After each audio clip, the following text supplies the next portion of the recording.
We are recording the interview of Art Kemp. This interview is being conducted by Jennifer Seavey from Wright State University's Veterans Voices Project. Also in attendance is Jeff Duffy. This interview is being recorded at the Champaign Aviation Museum in Urbana, Ohio.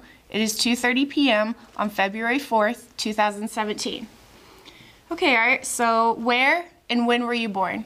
I was born February the 2nd, 1924 in Port Jefferson, Ohio. Okay.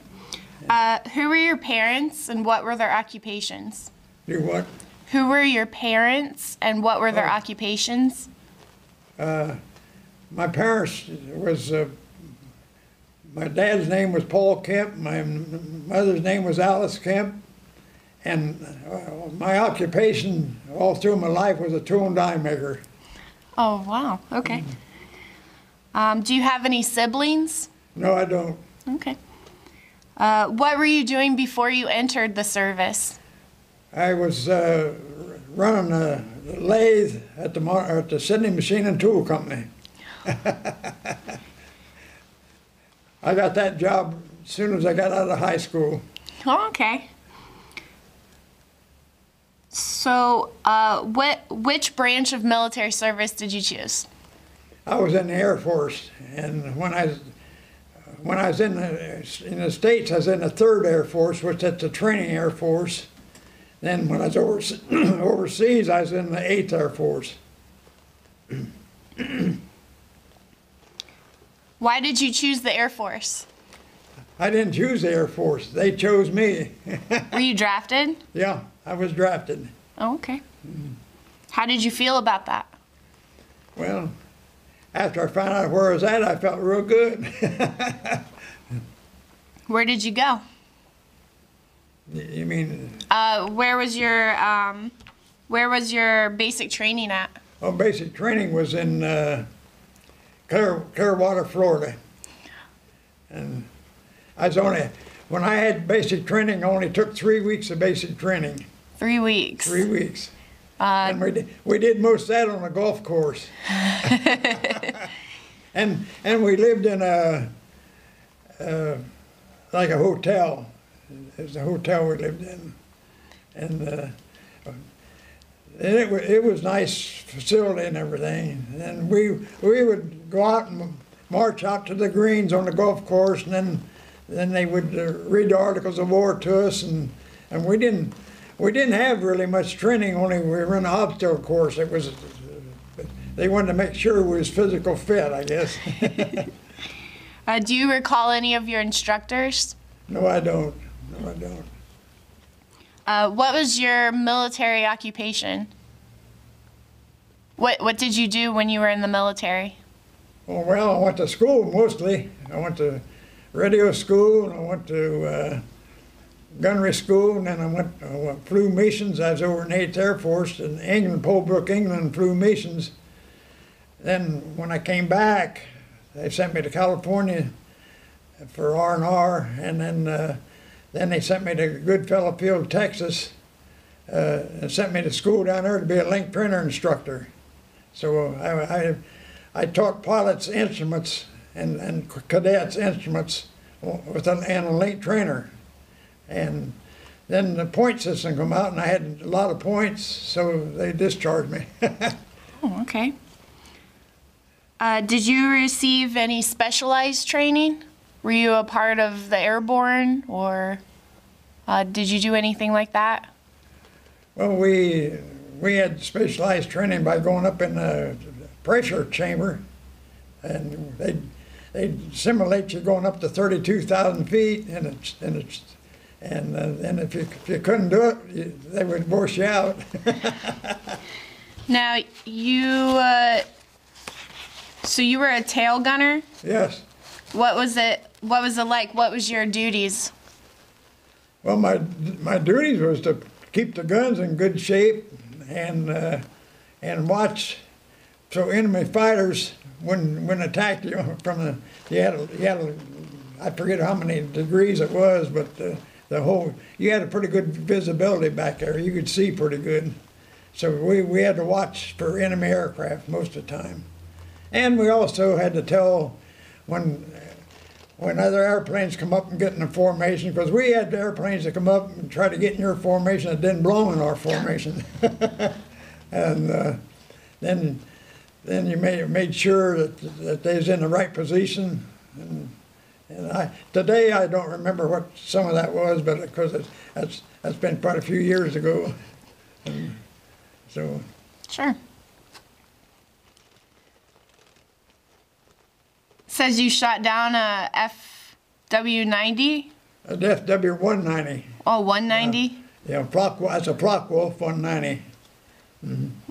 Was that on one of your missions then? That's on my 11th mission. And he was coming into me.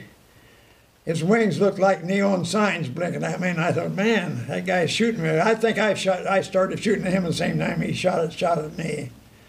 So another thing that I might add, in training, they said shoot 3 bursts and then leave up. Shoot 3 bursts. You could do that pretty easy. And the idea of that was if you leave up, it just cools the gun just a little bit. And but when one's coming at you, you hold the trigger down. And then I'd say about 10 minutes later, ME-109 come up and flew formation with us.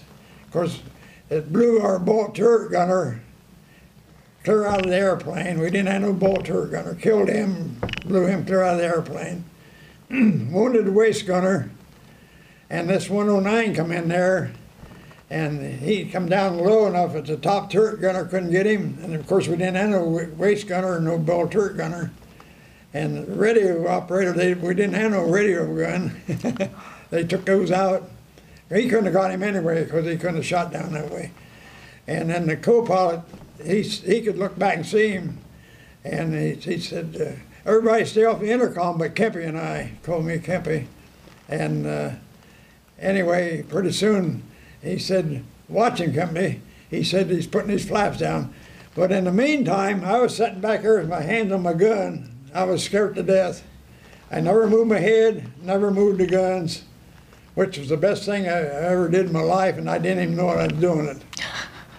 Because he thought that 109 out there flew, he thought I was dead, see? And so when he come back over, when the co-pilot said, watch him, Kempy, I could look out the corner of my eye, and he looked blurry at first, kind of blurry, and then pretty soon he started getting better. When he got out there about 45 degrees, I just swung around and let him have it. If it wouldn't have been for that, I wouldn't have been here today, or the whole crew wouldn't have been here today. Wow.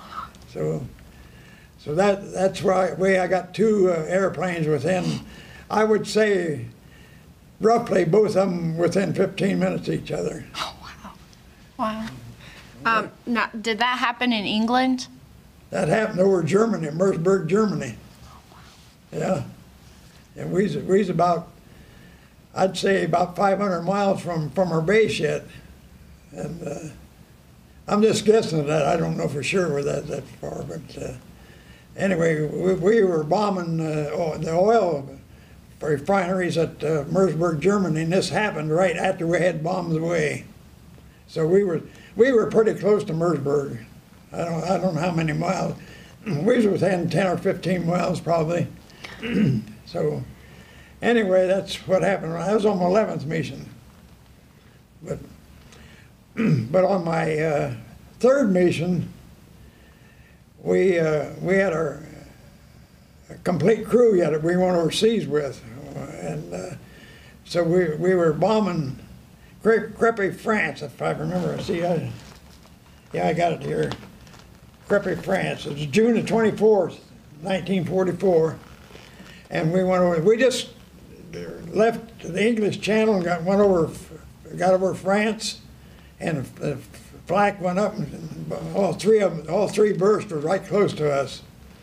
And the pilot got hit in the leg. One flak piece hit him in the leg, went clear through his leg and come out of his kneecap. And so then when we come back, he lost a lot of blood. And but the co-pilot, we didn't know that, but the co-pilot We didn't know it at the time, but the co-pilot never landed the airplane before, but B-17. And but when he come back, I remember him saying, "Don't worry, boys, I'll get you back all right." With the co-pilot, he was unconscious. And anyway, flew back. He flew back to England, over England, and of course we had. The co-pilot or the pilot was the only one that got hit. Nobody else got hit, but the airplane got a lot of holes in it. And so when we got back ready, the co-pilot got lined up on the final, and the pilot knew that, and he come to enough to land that airplane. He landed the airplane and brought us in safe. And then according to what they said, when he hit the runway, he passed out again.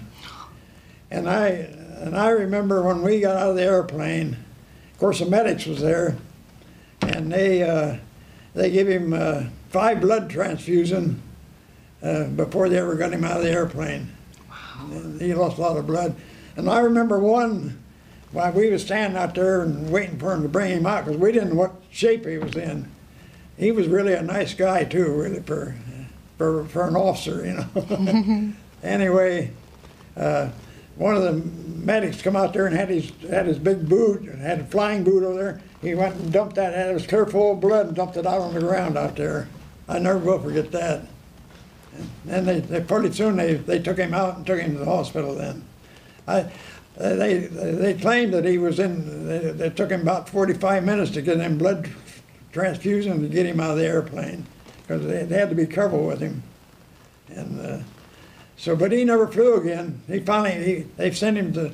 He was in the hospital over there, and then they sent him to Walter Reed Hospital, and he was in there for. He was in the hospital for over a year, and they amputated his leg, finally. So, and I seen him a couple times afterwards, and of course he was from Dayton. Oh yeah. But he finally moved to Denver, Colorado, and I lost track of him then when I'm over there. So I think he passed away now, though, because he would have been. See, he was 24, 20. He was 2 years older than I was, and he was a pilot. He was 22 and I was 20. Oh, okay.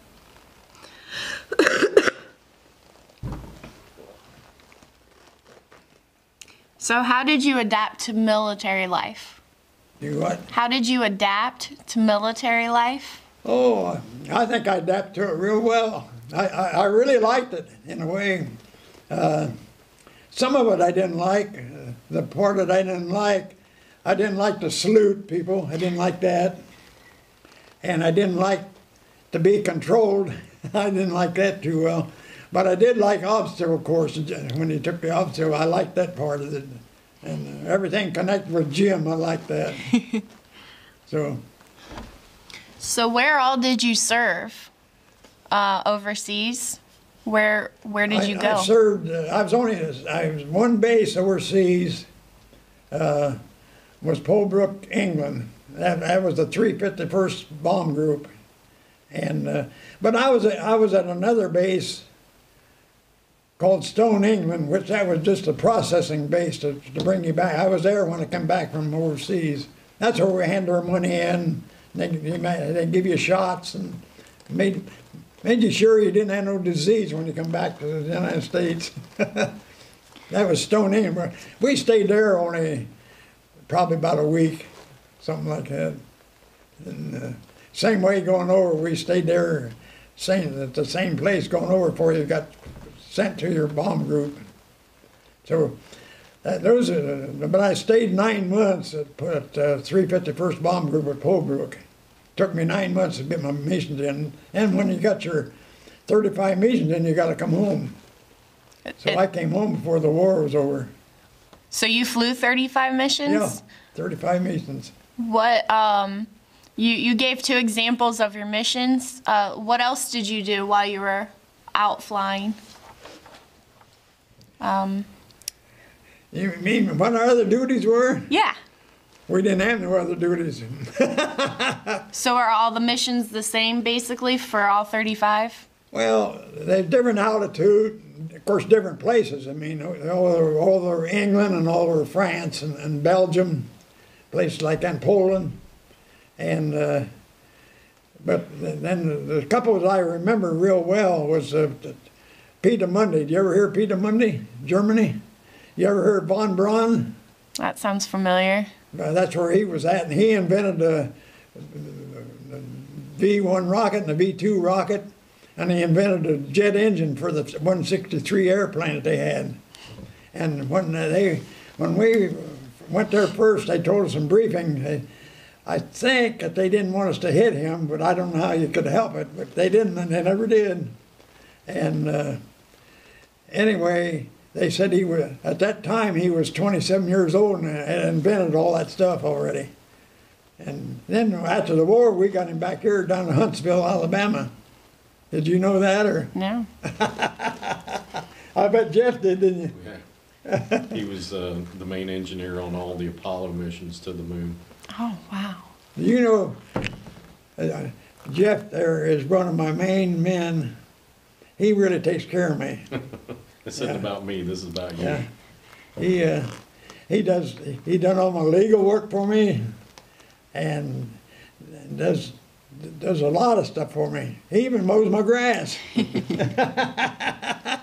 Well, it's great that you have somebody to do that for you. Boy, I tell you, I got my neighbor and Jeff, and of course Greg. He does quite a bit too, and they couldn't be any better people, and they make sure that I got stuff to eat. Of course, my wife died, see, and they make sure I got stuff to eat and make sure.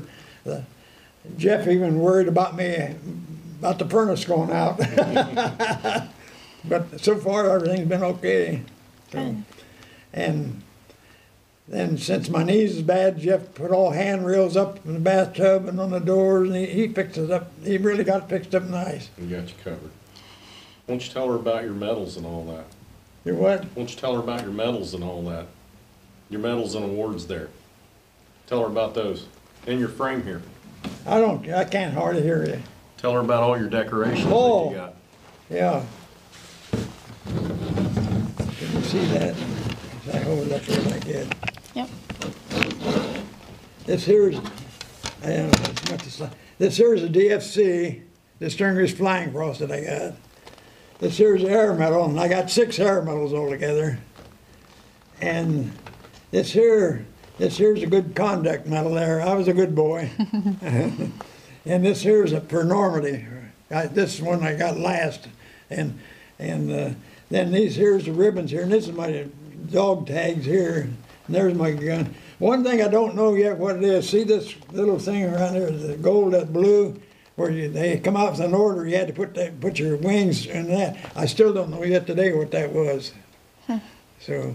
Then here's the ribbons. You wore the ribbons here like this. There's a ETO ribbon with 4 battle, or I think 5 battle stars. And there's an air medal, and there's a DFC. And I got another row of ribbons that I could wear, but I never put them on there. So, and there's my picture. This picture here was taken in London, and I remember the date was September the 28th, 1944. I was 20 years old at that time. And I flew, at that time I had about half my missions in. Oh, wow, okay. So I guess that's about all that on there. Now you have some of your writings there. Did you want to share anything from that? Yeah, I would like to bring out some of the main ones. We already talked about the first. No, wait, no, we didn't talk about the first mission. The first mission I did was on June the 21st, 1944, and it was 8 hours and 50 minutes, and it was Berlin, Germany. Man, that was a rough mission, and we flew at 28,000 feet, and the target was headquarters building. They called it the Gestapo headquarters, okay. And that was our target. So then I'm just going to go through the second mission with Rouen, France, And then the third mission, I already told you about Crepy, France, where my pilot got hit. And the fourth mission was Lyon, France, and 25,800 feet. And the target was an airfield. We bombed an airfield there. And let's see if I'm just going to try to.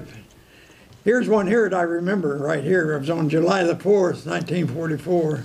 We was at 25,000 feet. The target was a railroad bridge. It was 4,500 feet long, and it was at Samar, France. We only had 2 bombs in the plane. They was 2,000-pound bombs, and we had one on each side of the bomb bay. Then here's a couple here. You've heard of Munich, Germany, haven't you? I went to Munich, Germany on July the 11th, 1944. That was 9 hours and 12 minutes. You had to sit back there in the back of the tail. And the altitude was 24,000 miles. And what we bombed there was aerial engine works. That's when they called it aerial engine works. That's when they first started making jets. They was making jet engines down there, and they found it out, and they wanted to bomb them. So we did. So then the seventh mission then was July the 13th, 44, back to Munich again, and we was 25,000, and we bombed. Marshalling yard. Usually marshalling yards was our second target. The prior secondary target, and the primary target, I don't know what it was. Then I put down there, I saw 6 FW-190s. Oh, wow. Didn't get a shot at them all. And, now here was the 8th, I was telling you about Piedemonte, Germany. That was July the 18th, 1944, and that was 8 hours and 30 minutes over there. And what we bombed there was a hydrogen factory. And I got it on the Baltic Sea here. And we was at 23,000. And you ever hear of St. Lo, France? That's when the Germans was coming back before the Battle of the Bulge, and they was almost shipped our troops back. So this here was on July the 24th, 1944, St. Lo, France. And I got 1,500 yards in front of our troops. We were supposed to bomb the Germans in front of our troops, see? Because the Germans were breaking the line. They were coming back just like the Battle of the Bulge. Only this here was before the Battle of the Bulge. And on that mission there, we dropped our bombs, and a lot of our bombs went on our own troops, killed a lot of troops there. You don't hear too much about that. But then I remember going to briefing the next day. They said, well, you guys didn't do a very good job yesterday. They said, we're going to send you back to St. Lo. Now, we went in at 12,000 feet. That was low for a bomber. And then the second day, I was on the 10th mission on July the 25th, St. Lo again, in front of our troops. I put 12,500. I was lower yet. But we hit the Germans that time, stopped them. Okay. And then the next one I told you about, Italy, Mersburg, that was 11th mission. And got down there, shot down FW-19, and we lost all, and Canada got hurt. Canada was our waist gunner. That was his name, Canada. And let's see. Here's Brest, France. That was on August 11th, 1944. And we bombed the submarine pins. And they said at the top of they told us in briefing, at the top of the submarine, it was 11 feet thick with solid concrete with reinforcement. And we had bombs that would go through that concrete and never go off till they hit down in the, that's hard to believe, but I got pictures at home that the guy took after the war that it really worked. It really worked there. And I got down here, best bombing weather that I ever seen. I had 16 500-pound bombs in there. And 16 Leipzig, Germany. Let's see, our hangar, we bombed hangars for Me-110s. That's a German Me-110 with a twin engine plane. And We was 25,000 feet, and I said, came back on 3 ends, and I said there were a few holes other places. I saw a lot of fires and black smoke on the ground. Marshall passed out on the way over. Lack of oxygen. Marshall was our engineer, and his oxygen mask come on fast, and he just fell out of the turret. The good thing the pilot seen him. It's right behind the pilots, you know. If it wasn't, it'd have killed him. Oh, He'd wow. have died on account of that. They hooked him back up real quick, and so, of course, I didn't know that when it happened. I was about, what, 50 feet from him, probably. Let's see. Oh, here's one on August 18th, 1944. Is in Belgium, and we were bombing a bridge, and I got down here 25,000 feet, missed the bridge. Then here's another one to Pietermünde, Germany. That was on August the 25th, and I said the target was experimental stage for flying bombs and rocket ships, and we got heavy flak but no fighters. And let's see, there's 6 meters. That was in Belgium oil factory. And I got down here Lieutenant Mahoney. He was our bombardier, and he went down September the 5th over Ludwigshafen, Germany. He was our bombardier, but was flying spare with the Wright crew that day.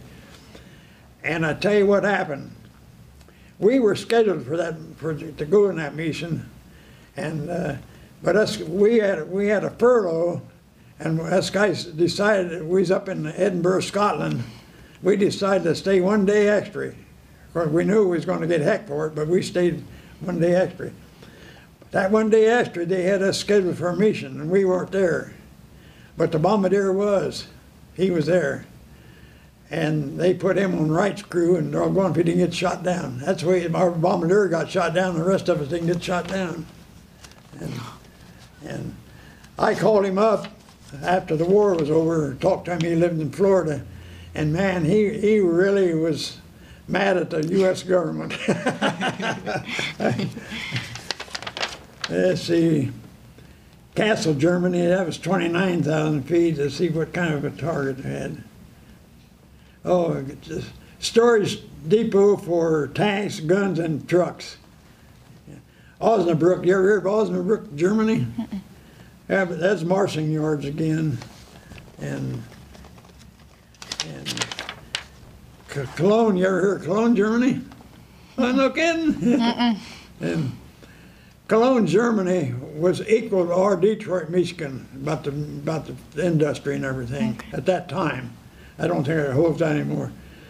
And I said here, Hovey was our ball turret gunner, and he got the bends, and we had to come down from altitude.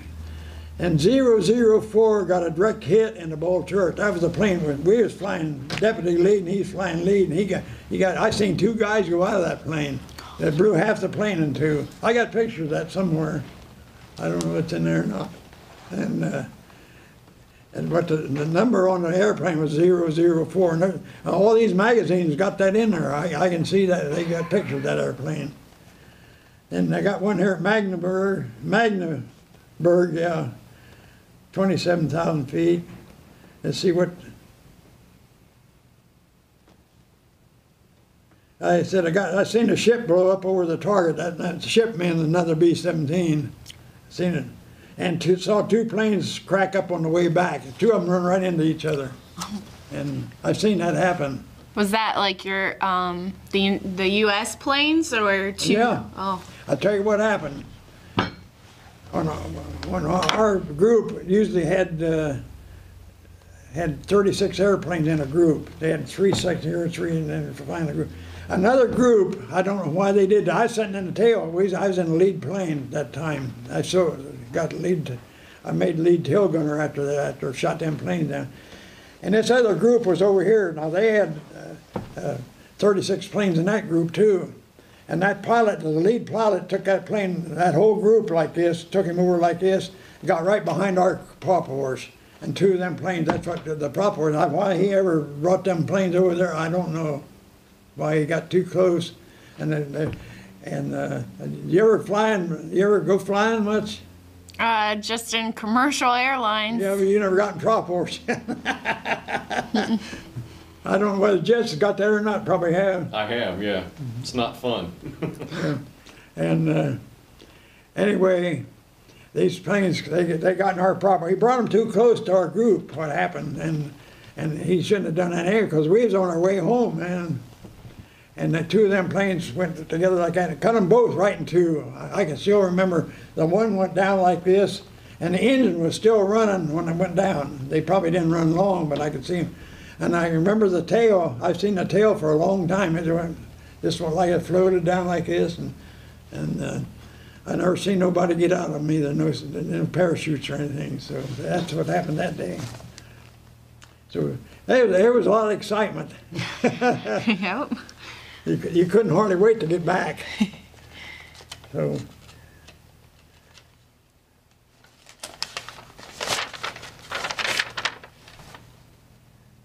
Nuremberg, Germany, that was 8 hours. I got here medium flak, none close to us, coming out over Metz, France. Flak was shot up from railroad cars. And that's where I got here, the target was the marshalling yards, and the bombs lit right in the middle of them. So we done pretty good that time. Yeah, so that's about it. And here's another in Cologne, Germany. We called that Happy Valley. I said, second time in Happy Valley. And here's the one here.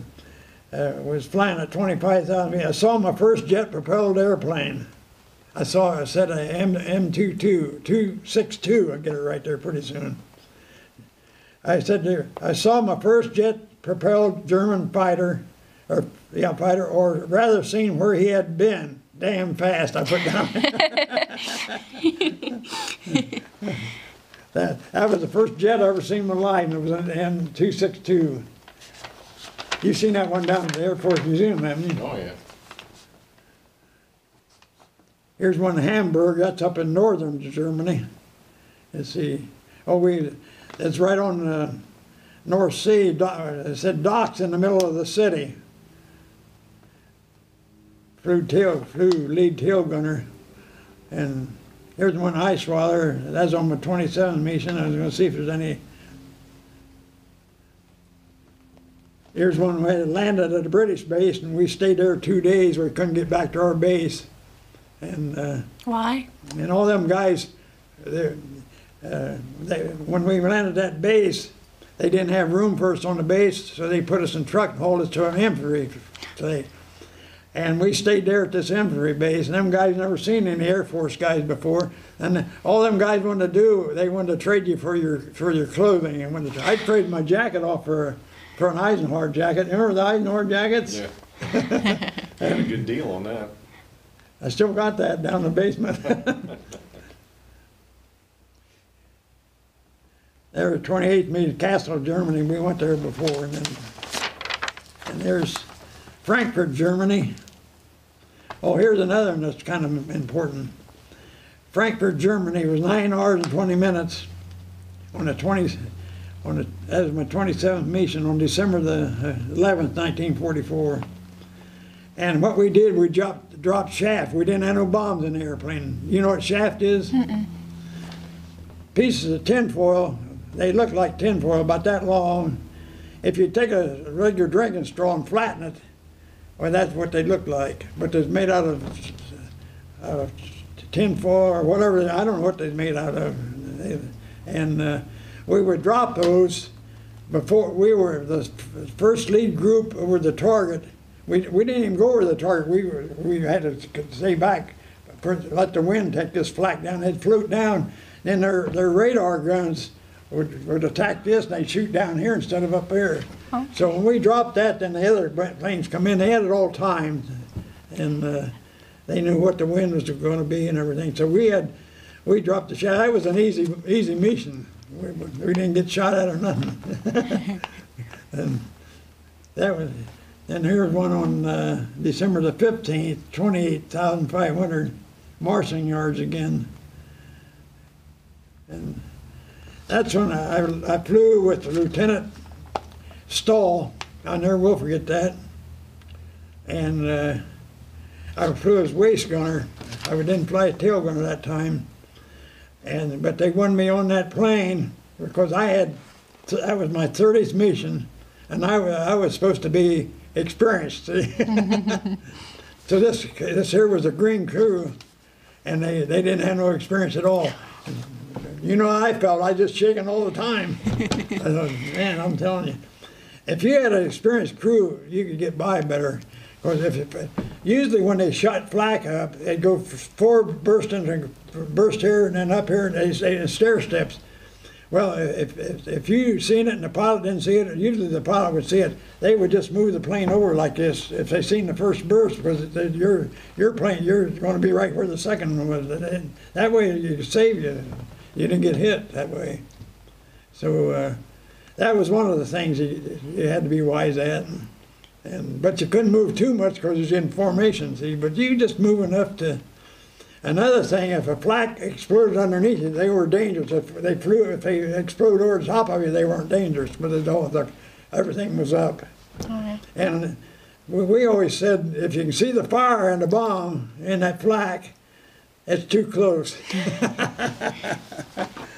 So then, here's the mission on the 24th, 1944.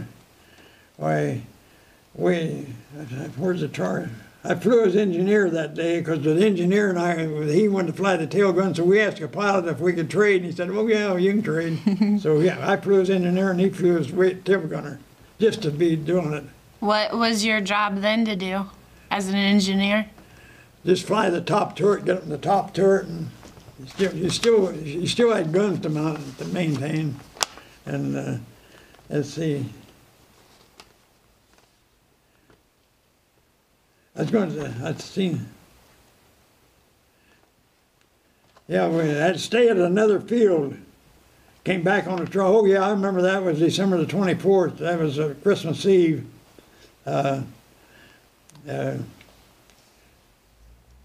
We had bombs for that's when the Battle of the Bulge was going on. We had bombs for the Battle of the Bulge, and I think what our target, I don't have the target down here though exactly, but I remember did you ever hear the secret line?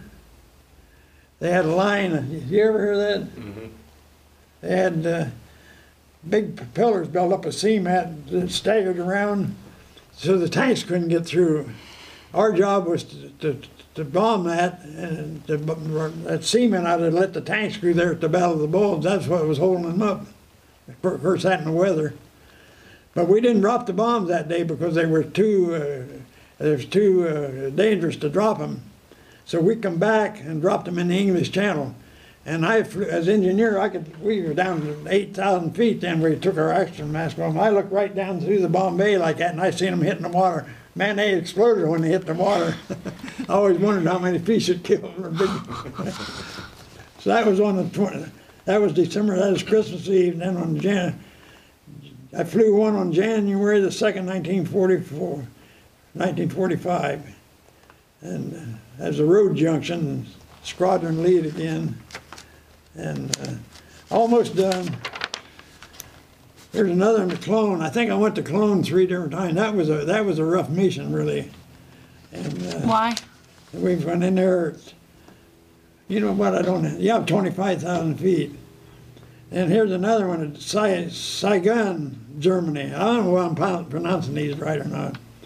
But the marshalling yard, we had a lot of marshalling yards. That was our secondary target. The marshalling yards, it's the same as your railroad yards. Okay. And of course, they were important too. And the 31st mission was Ludwigshafen. I think that's where you're pronouncing it, 8 R's. That was February the 1st, 1945. And I flew deputy, and that was it. That was 35. So, here's, I got this picture here. I'll show you this. There's a picture of me right there. That's an escape picture. During World War II, boy, if you put civilian clothes on, that was a no-no. And a lot of guys got turned in for putting civilian clothes on when they was home on furlough. They wasn't allowed to do that. So when I got overseas, this here was on my base. We went in a building there, and they said they had all kind of suits in there and everything. Put that civilian clothes on, and then that's some of the suits there to put on and for escape. These here was to carry with you in case you got shot down, and if you wanted to tell them you was a German or a Frenchman, you could tell them you was a Frenchman, but you really had to be careful not to speak German. Oh. But I never got shot, but some guys did, and they used these to come, they got back all right. Yeah? So I had 2 of them. I don't know where the other one was. I thought both of them was here. Maybe not. I showed you that. And here's a throat mic. You don't know what they are?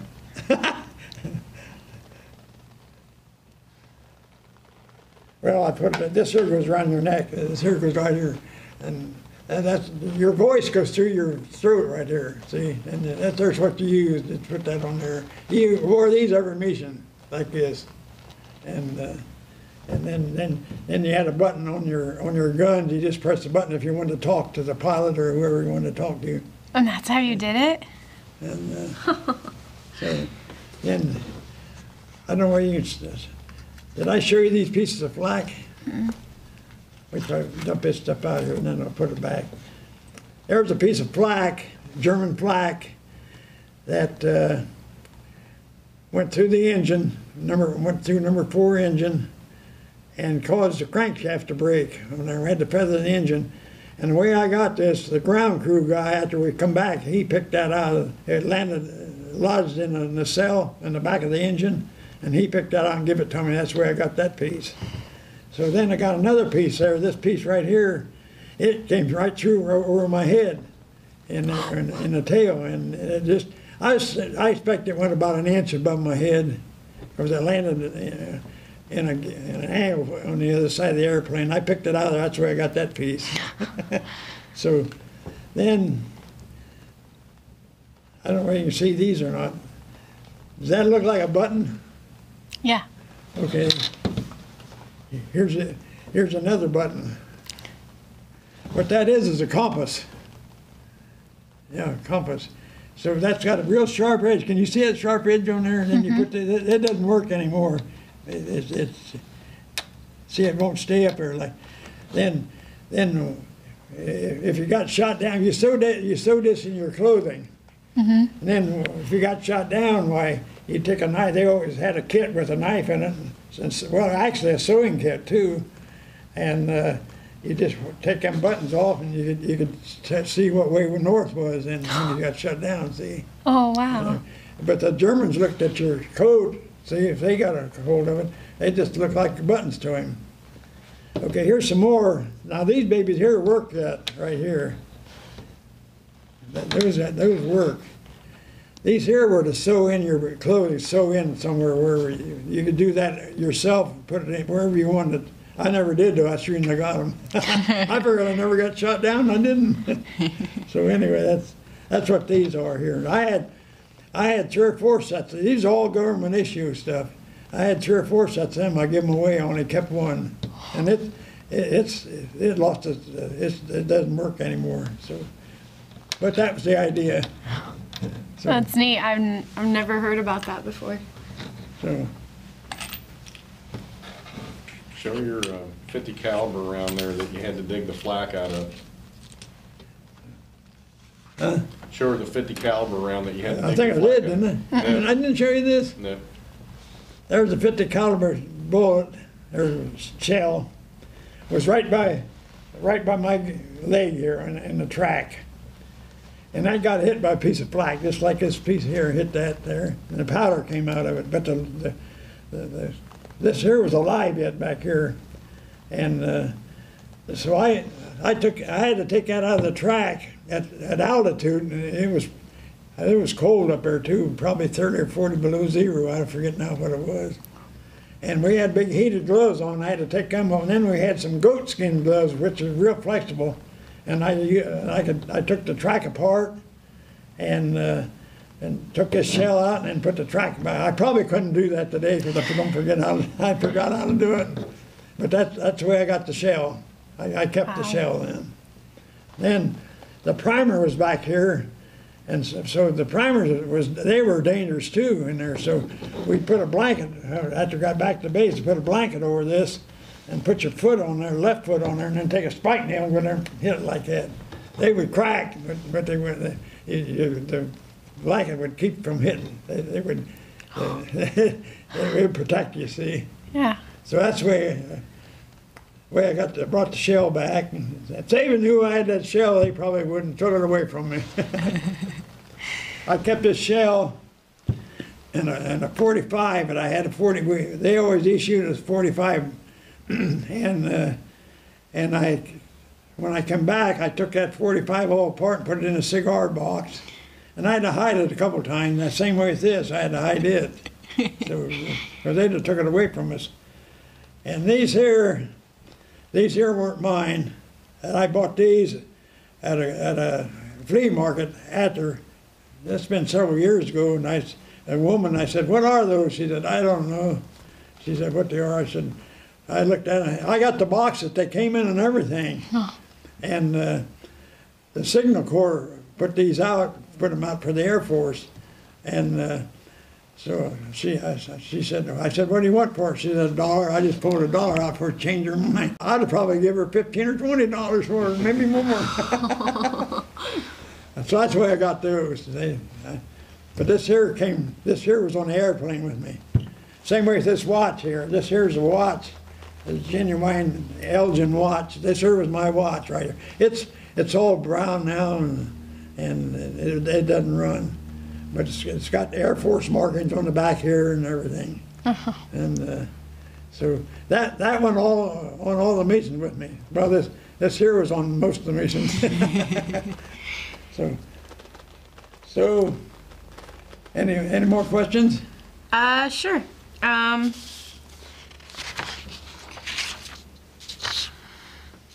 Do you still talk to anybody that you flew with? Do you want to see anybody? Mm-hmm. Not anymore. The only person I ever seen since I was out of the service was my pilot. He was in Dayton, and he came up to see me twice, and I went down to see him a couple times. And do you live in Dayton, do you? I live near Dayton. He married a girl by the name of Magnus Floor, I believe Magnus Floor or something like that. And they had a lot of money, and he lived in I was down at his house, and he lived in a big mansion like, had a big cupola on top. And he said, first he had lost his leg, and he was out of the service then. I don't know what he did for a job, whether he's working yet or not. He probably got a pretty good pension at that time. That was in 1948 or 49, I expect. He said, I go up in the cupola like that, and he said, I can sit up there and look right over and watch the airplanes over at right field. And so that's what he did for his pastime at that time. Then he could drive a car yet, and they amputated his leg, and then he had an artificial leg, and he could get around, but when I seen him, he still had to use a cane to walk with. And he was he was probably about 23 or 24 years old at that time then when I seen him, after the war, you know. And I went to see my navigator one time down in Shady Side, Ohio, and he wasn't home. He was an engineer. He worked in oil refineries up in Pennsylvania, and he stayed up there all week. He was only home on the weekend, and I was down there through the week, and I never got to see him. I never did see him. This pilot was the only one I ever seen after the war. What did you do when you came home? Well, my dad ran a garage, and I worked on automobiles, and did precision work on rebuilding engines and stuff like that. And I finally went to work at the Monarch Machine and Tool Company, and I run a milling machine up there for a good many years. Then I got into tool and die, and I was a tool and die maker for about 35 years. And I retired as a tool and die maker. I retired from Siemens in Bellefontaine. And so then I got an airplane down here at Urbana, and I come down here and I flew quite a bit. That was, when I'd done most of my flying was in the 90s. I think I bought the airplane in 1987, and I flew in mostly in the 90s and flew up to 206. Then I had a mini stroke, and my physical wasn't any good after that. So.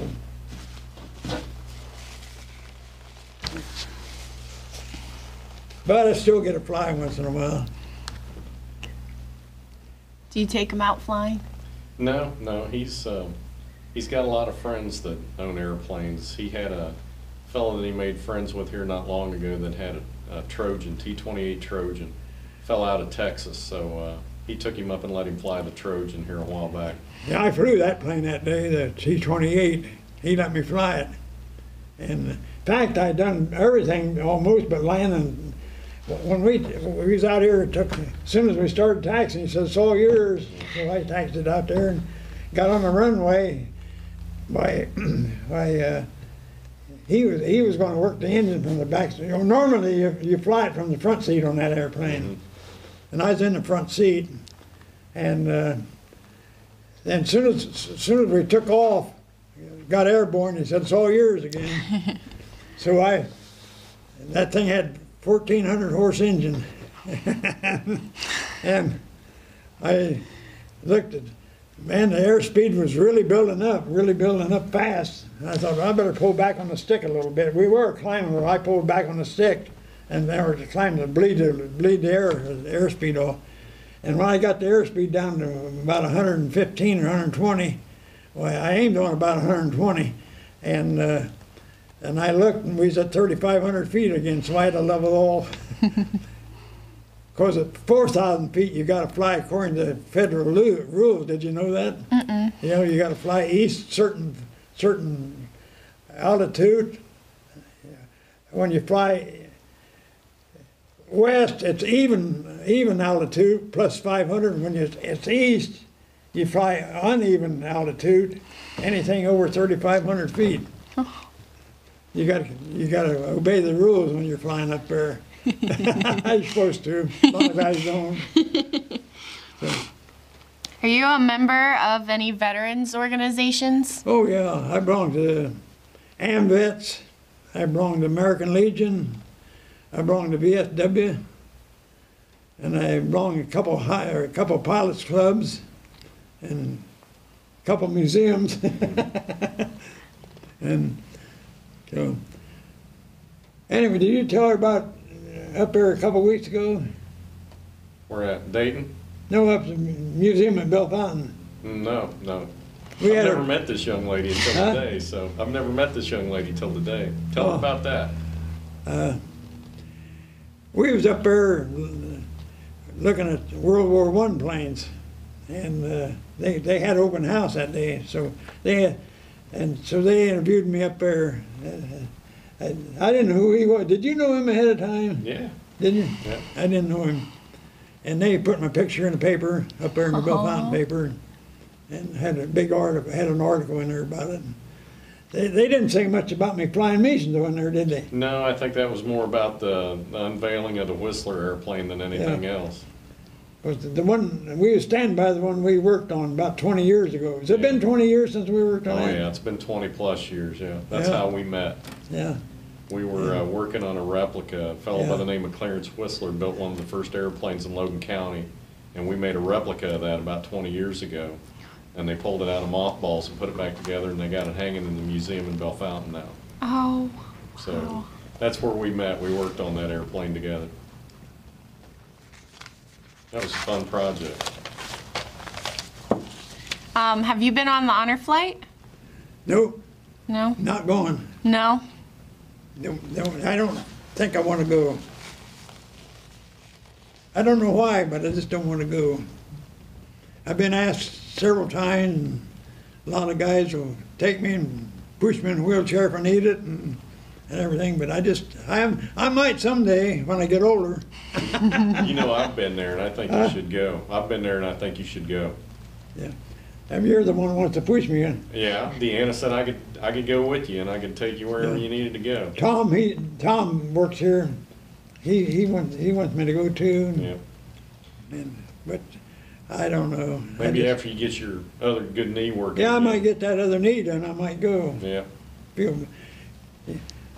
It almost hurts all the time now. It's hurting now, but I can stand it. But that's some of your privilege, right? Here. Yep. So just a couple more questions. Okay. How did your wartime experiences affect your life? The what now? How did your wartime experiences affect your life? Well, quite a bit. It made me lazy. Because when I was a link trainer instructor down there, we'd go to work at 9 o'clock in the morning, get off at 11, and go back at 1 and get off at 3, and that was our day. And 2 hours in the morning, 2 in the afternoon. So that made me kind of lazy. But the thing that I really noticed mostly when I got out of the service, in the service we was on the go all the time. On the go, going here. If we didn't have any work to go, we was in town or something like that. And that was something that I couldn't stay home with my mom and dad. I had to get out and walk. I didn't have no car at that time, and I had to. I'd walk down there's 2 or 3 blocks to a service station. I'd walk down there, and there's always some guys there to talk to.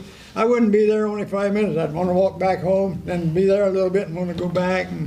And then there was a pond back of our place in the wintertime. I used to do a lot of ice skating back there when that pond.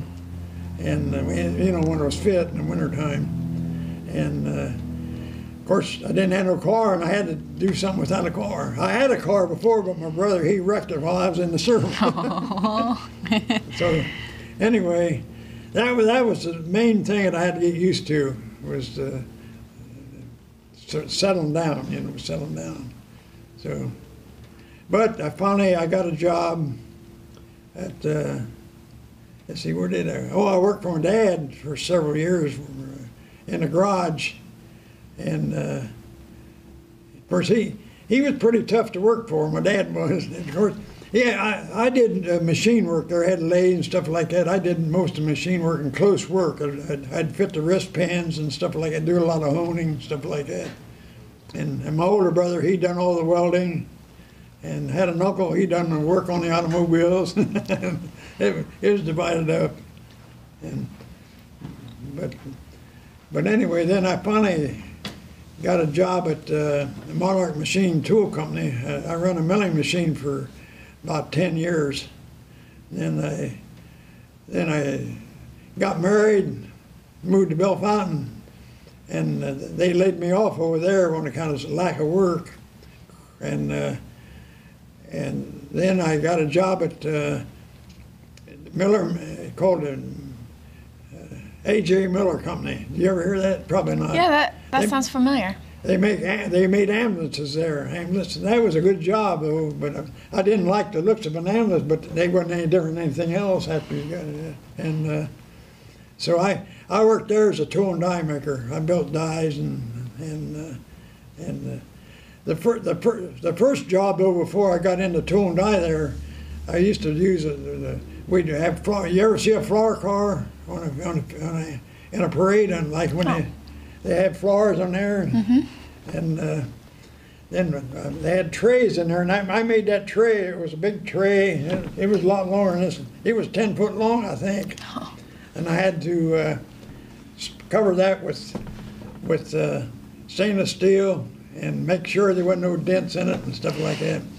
Then we had to line the inside with stainless steel. And I had to put hydraulic cylinders in there they had to raise this up. So when they put the flowers in, actually when they went down, when they was going out on the road, they'd lower that to keep the flower from blowing off. And I really liked that job. That was a good job because you got to do a lot of plumbing on the thing. You do electrical wiring, and had to do some welding. I I don't know if I ever told you, I had to weld those cylinders, the bottom part of the cylinder, the mount on it. I had to reach in like this, and I couldn't even see where I was welding. I had to do it by feel. How do you know if it was any good or not? Huh? How do you know if the weld was any good or not? Well, you knew you'd have to get a hold of it and try to break it. That's what we were told. And then we had big chrome plated hinges on the back. We had to put them, get that settled down. Then the guys would put rubber around there, and then they'd have to bring the rubber down to compress it, and put the hinges in there, bolt the hinges in there. And I really liked that job. Yeah, it sounds like a lot of fun. And then I'd have to get on a scooter and go underneath and put a cable in there. The cable was 8 foot long, regular cable, and I forget how many feet of 5/16. I can't think. Where the hydraulic fluid goes through. What do they call that? The cable. Hey, you know, I can't think of tubing. Yeah, 5/16 tubing. That's what and I think it was 27 feet of tubing in there. Wow. Had to run it on each side of the cylinder and back then up to and they had a control unit in there, and I had to build them control units up. And they had a pump on there, the same pump that they used in a convertible. Wow. And they were more expensive than an ambulance. I bet, yeah. Because they was all hand built. That's guys, we would build one up, and it took 2 weeks to build it. We built 2 a month. And I forget now what the price was on them, but they were and the only time they used those was when big shots had a funeral. I've seen a few of them, but you don't see them anymore.